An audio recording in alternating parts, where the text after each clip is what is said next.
প্রাথমিক বৃত্তি পরীক্ষায় সর্বোচ্চ ভালো রেজাল্ট করার জন্য ম্যাথ কিভাবে করতে হবে, গণিত কিভাবে বুঝে বুঝে আত্মস্থ করে পড়তে হবে, মুখস্থ করে নয়, এই সিরিজের আমাদের ভিডিওগুলো কিন্তু চলছে খুবই সহজেই।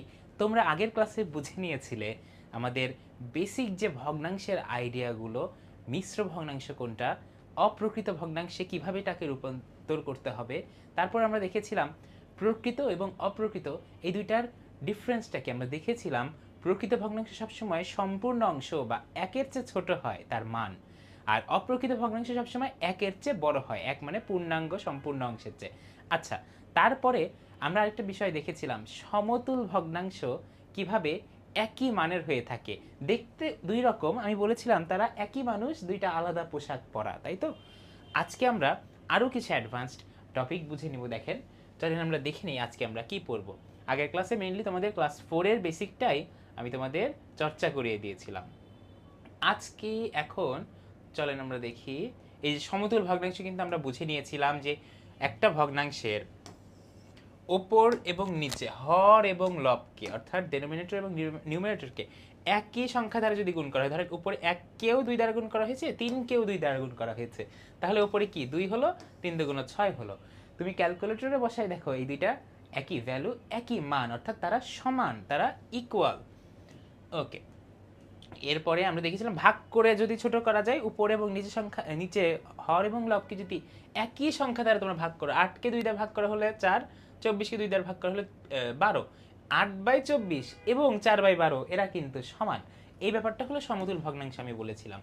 চলেন এখন আমরা দেখব কিভাবে আচ্ছা লঘিষ্ঠ আকারে প্রকাশ করা। এটার একটা আরেকটু সহজ বাংলা নাম আছে, কি বলেন তো? আপনার বিভিন্ন কোচিং করেন, বিভিন্ন জায়গায় শিখেছেন কাটাকাটি করা, তাই না? আমরা একটা ভগ্নাংশ কাটাকাটি করতে পারি। কি রকম কাটাকাটি করতে পারি? আমি বললাম যে উপরে আছে ধরেন 10 আর এদিকে আছে ধরো 110, ঠিক আছে। এই ভগ্নাংশটাকে কাটাকাটি কিভাবে করবে? তুমি দুইভাবে করতে পারো। প্রথমত 10 দ্বারা এটাকে ভাগ করলে 1, আর 10 দ্বারা এদিকে ভাগ করলে 11, 1/11, তাই তো। আরেকভাবে কাটাকাটি করা যায়, নিয়ম আছে, দেখেন। ধরেন 10/110 এভাবে আছে, তোমাকে 10 দ্বারা 10-এর হিসাবে যেতেই হবে না, দুইটা শূন্য কেটে দাও, দুইটা শূন্য কি কমন ভাবে কেটে দিলা, থাকলো কি 1/11। এইটাই কাটাকাটি করা বা লঘিষ্ঠ আকারে প্রকাশ করা। দেখেন এখানে কি বলেছে আপনাদের, এখানে তোমাকে দেওয়া আছে 9/36, এই ভগ্নাংশটা দেওয়া আছে 36 ভাগের 9 ভাগ। এখন দেখেন ওপরেও তুমি 9 দিয়ে কেটে দিতে পারো, তাই না? 9 দিয়ে কাটলে কত? 1। 9কে 9 দ্বারা ভাগ করলে কত? 9/9 = 1। আর এদিকে 9 দিয়ে ভাগ করলে, 36কে 9 দিয়ে ভাগ করলে 4, 1/4। সো তুমি বলতে পারো যে 9/36 এটাকে কাটাকাটি করে তুমি কি পেয়েছো? সবচেয়ে ছোট ফর্ম, এবং এইটাকে বলা হচ্ছে লঘিষ্ঠ, ঠিক আছে। লঘিষ্ঠ মানে কি? লঘিষ্ঠ শব্দটার অর্থ হলো সবচেয়ে ছোট। কেন সবচেয়ে ছোট? কারণ তুমি এরপরে আর কাটাকাটি করতে পারবে না, তোমার লবে তুমি 1 পেয়ে গিয়েছো, অর্থাৎ তুমি একই সাথে একই সংখ্যা দ্বারা হর এবং লবকে তুমি ডিভাইড করবা, এই সুযোগ কিন্তু আর নাই, ঠিক আছে। এখন বললো না স্যার 1 দিয়ে তো ভাগ করা যায়, 1 দিয়ে তো পৃথিবীর সকল কিছুকে ভাগ করা যায়। সো এই ক্ষেত্রে লঘিষ্ঠ আকারে প্রকাশ করলে 1/4 বা 4 ভাগের 1 ভাগ হলো 9/36-এর লঘিষ্ঠ ফর্ম বা স্মলেস্ট ফর্ম, ঠিক আছে। Expressing in the smallest form, তোমরা যারা ইংরেজি ভার্সনে আছো, এটা স্মলেস্ট ফর্মে তোমরা এক্সপ্রেস করেছো। এখানে দেখো থিওরিটা দেওয়া আছে, কোন ভগ্নাংশকে লঘিষ্ঠ মানে স্মলেস্ট ভগ্নাংশে বা স্মলেস্ট ফ্র্যাকশনে রূপান্তর করতে গেলে তোমার ওই ভগ্নাংশের লব এবং হরকে গরিষ্ঠ সাধারণ গুণনীয়ক দ্বারা ভাগ করা হয়। এখানে আরেকটু তোমাদেরকে অ্যাডভান্স ভাষায় বলেছে, এখানে বলেছে ওই ভগ্নাংশের গসাগু দ্বারা তুমি যদি ভাগ করো। এখন 9 আর 36-এর গসাগু কি বলেন তো? 9 আর 36-এর গসাগু 9। সো আগের চ্যাপ্টারে আমরা যে গুণনীয়ক গুণিতকের চ্যাপ্টার ছিল, এখানে আমরা কিন্তু বুঝেছি যে এইচসিএফ, এলসিএম, গসাগু, লসাগু এগুলোর কনসেপ্ট কিন্তু অলরেডি বুঝে নিয়েছি, সমস্যা নেই। তোমরা যদি কমেন্ট বক্সে এখন জানাও, ইনশাল্লাহ ওই চ্যাপ্টারের উপরেও তোমাদেরকে ফ্রি ক্লাস দিয়ে দেবো, কোনো সমস্যা নেই। আর এভাবেই যদি প্রতিটা ক্লাস ম্যাথ ক্লাস করতে চাও, এখনই কমেন্ট বক্সে জানাও, আমাদের ভিডিওটা রিয়্যাক্ট দিয়ে রাখো এবং শেয়ার দিয়ে রাখো তোমার টাইম লাইনে। তারপরে দেখো 15/45-কে লঘিষ্ঠ আকারে প্রকাশ করো। 15/45-এর গসাগু কত? মুখেই করা যাচ্ছে 15। এখন একটু চিন্তা করেন, তাহলে 15 দিয়ে উপরে কাটো, নিচে কাটো, উপরে কাটলে 1, নিচে কাটলে 3 × 15 = 45, তাই তো। এখানে অনেকগুলো ব্যাপার আছে, তুমি কয়েকবার কাটতে পারো, ঠিক আছে, তুমি যদি একটু এক্সট্রা এফোর্ট দিতে চাও, কারণ অনেক সময় গসাগুর কথা মাথায় আসে না। দেখো এখানে প্রথমে 3 দ্বারা ভাগ করেছে, উপরে 3 দিয়ে কাটলে কত, 3 দিয়ে কাটলে 5, 3 5 15, আর এদিকে কাটলে 15, দেখো আবার যায় ভাগ করা, তাই না, 5 দিয়ে কাটলে 1 এবং তারপরে 3। সো 3 দিয়ে একবার ভাগ করা হয়েছে, 5 দিয়ে একবার ভাগ করা হয়েছে। এই যে কাটাকাটির মেথডটা দেখো তোমাদেরকে খুব সুন্দর করে লিখে দিয়েছে। আমি যদি খাতায় কাটাকাটি করতাম দেখতে অনেকটা এরকমই হতো। এভাবে আমরা খাতায় কাটাকাটি করবো। আবার একেবারে ডিরেক্ট 15 দ্বারা গসাগু বের করে 15 দ্বারাও কিন্তু তুমি কাটাকাটি করে দিতে পারো। এটা হলো স্মলেস্ট ফর্মের রূপান্তর।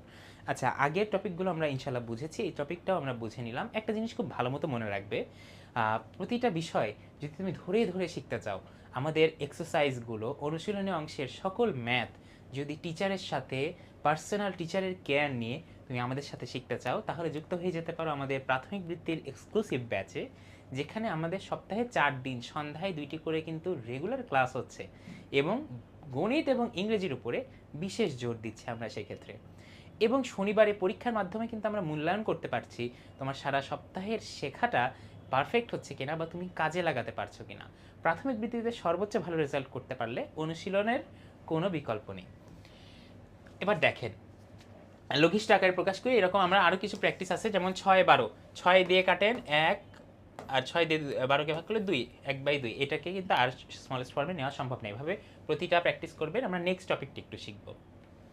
এবার একটা নাইস একটা প্রবলেম দেওয়া আছে, দেখেন, রিমার কাছে লাল ও নীল রঙের 2টি ফিতা আছে।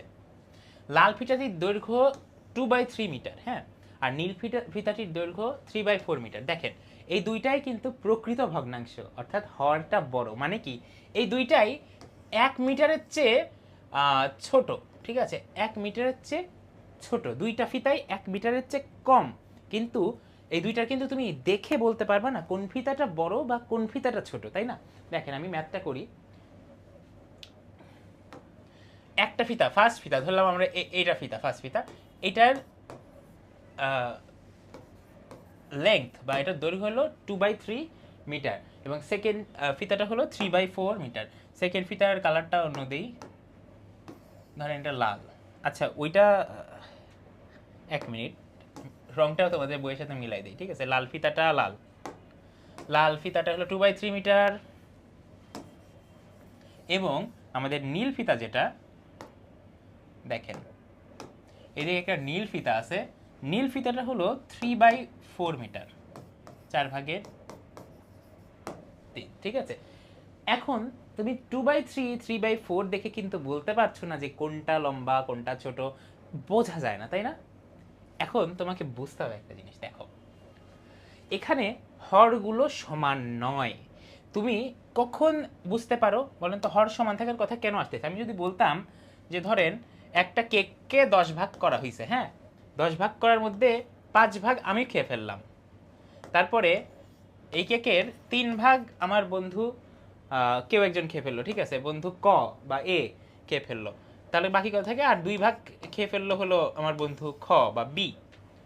দেখেন তুমি কিন্তু এখানে যেহেতু আপনাদের হরগুলো সমান, সবগুলোতে হর সেম, তুমি বলতে পারতেছো যে আমি বেশি কেক খাইছি, তাই না, 5 ভাগে আমি খাইছি, কিন্তু এই ক্ষেত্রে সেটা না। সো এই ক্ষেত্রে তোমার এই ফর্মুলাটা হচ্ছে না। তখন তুমি কি করবা? এইরকম সিচুয়েশনে তোমাকে ভগ্নাংশে যদি পার্থক্য করতে দেয় কিভাবে সলভ করবে এই জিনিসটা চলেন দেখি।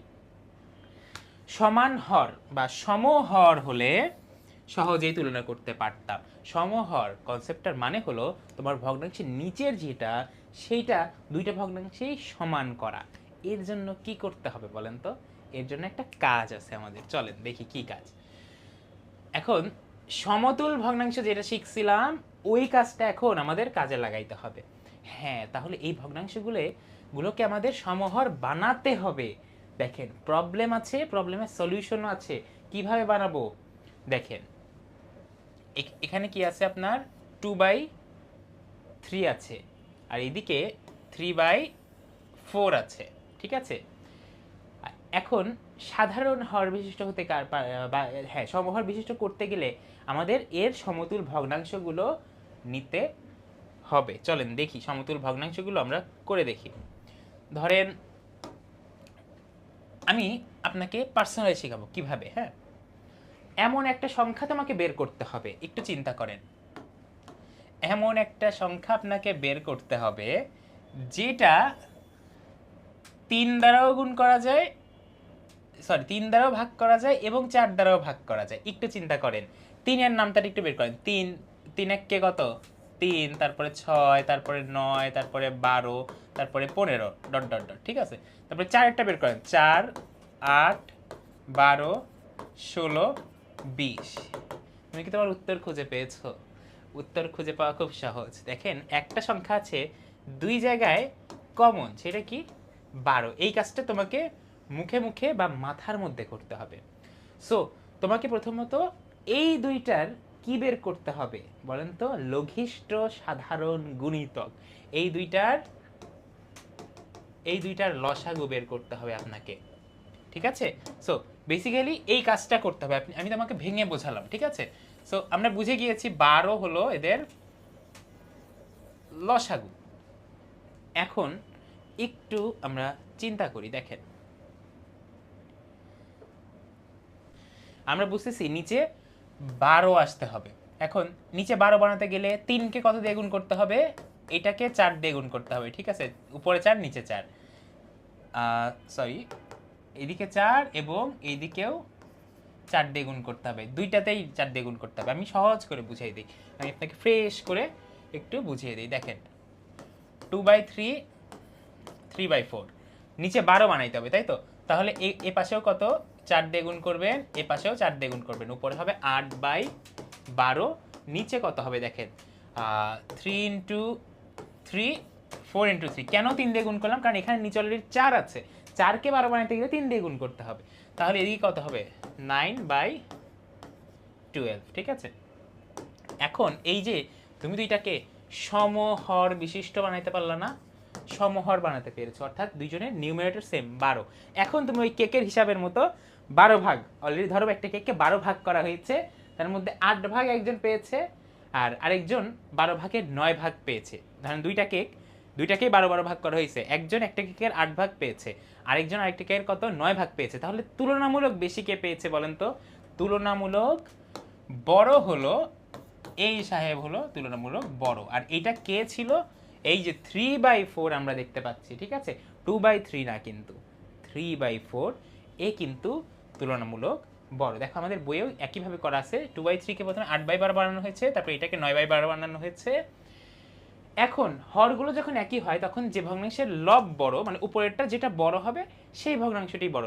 যেহেতু 9 বড়, সেক্ষেত্রে নিচেরটা বড়, অর্থাৎ 3/4 কিন্তু বড়। দেখো বইয়ের ভাষাটা আমরা কিন্তু সহজে বুঝলাম, কেন কখন কি করতে হবে, লসাগু বের করতে হবে না কি করতে হবে, সকল কিছু কিন্তু আমরা অলরেডি বুঝে নিয়েছি। কয়েকটি ভগ্নাংশের হর যখন ভিন্ন হয়, আলাদা হয়, সেগুলোকে আমরা অসমহর বিশিষ্ট ভগ্নাংশ বলি, ঠিক আছে? মানে এদের ভগ্নাংশগুলো সমান নয়।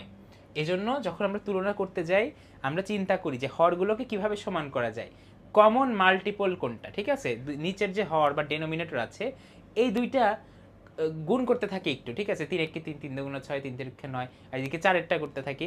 এরা দুইটা যখন মিলে একটা গুণনীয়ক মিলে যায়, ওদের সবচেয়ে ছোট যে গুণনীয়কটা প্রথমেই তুমি যেটা পাও গুণনীয়ক, যেটা কমন দুইটার ক্ষেত্রে, ওইটা বানাতে হবে আমাদের। এখন ওইটা বানাইতে গেলে দুইটা ভগ্নাংশে কি দিয়ে গুণ করতে হবে ওইটা আমাদের একটু আন্দাজ করতে হবে। ধরেন চলেন আমরা এই প্রবলেমটা সলভ করে ফেলি। 3/5 এবং 2/3, 3/5 আর 2/3, এদেরকে আমরা 3/5 আর এদিকে 2/3 আছে, এদেরকে কিভাবে সমহর বিশিষ্ট ভগ্নাংশে বানাবো? প্রথমত আমরা কি করব, আমরা এই দুইটা ভগ্নাংশে দেখতেছি, এটার হর আছে 5, এটার হর আছে 3। কমন কি হতে পারে এই দুইটার?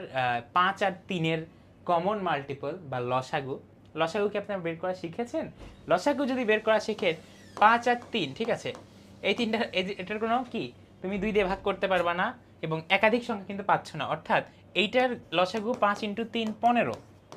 যখন আপনি লসাগু বের করতেছেন দেখেন লসাগু 15, অর্থাৎ তোমার দুইটা ভগ্নাংশের নিচেই 15 বানাতে হবে। এখন সমতুল ভগ্নাংশ বানানোর ট্রাই করো, দেখো এটার নিচে 15 বানাতে গেলে কত দিয়ে গুণ করতে হবে? 5কে 3 দিয়ে গুণ করতে হবে, তাহলে উপরেও 3 দ্বারা গুণ, নিচেও 3 দ্বারা গুণ, 3 3 9, নিচে 15। আর এইদিকে 3কে 15 বানাতে গেলে কত দিয়ে গুণ করতে হবে? 5 দিয়ে গুণ করতে হবে, সিম্পল, ঠিক আছে? তাহলে 2কেও কিন্তু 5 দিয়ে গুণ করতে হচ্ছে, 3কেও 5 দিয়ে গুণ করতে হচ্ছে। তাহলে 5 দুগুণ 10 এবং নিচে 15। এখন সমহর তো বানিয়ে ফেলেছেন। সমহর মানে কি? নিচেও 15, এটা নিচেও 15। সো একটার উপরে 9, একটার নিচে 10। সো কোনটা বড় বলেন তো?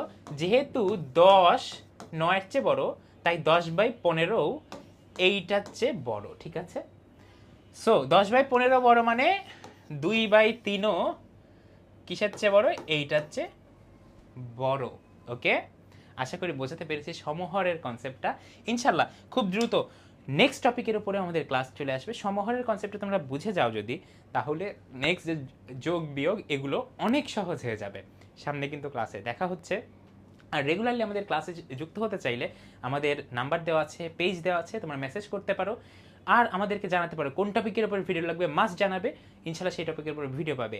এবং রিয়্যাক্ট এবং কমেন্ট শেয়ারের মাধ্যমে এটা তোমার প্রোফাইলে সেভ করে রাখতে পারো এবং এনকারেজ করতে পারো আমাদের। ধন্যবাদ সবাইকে, ভালো থাকবে, সুস্থ থাকবে, আল্লাহ হাফেজ।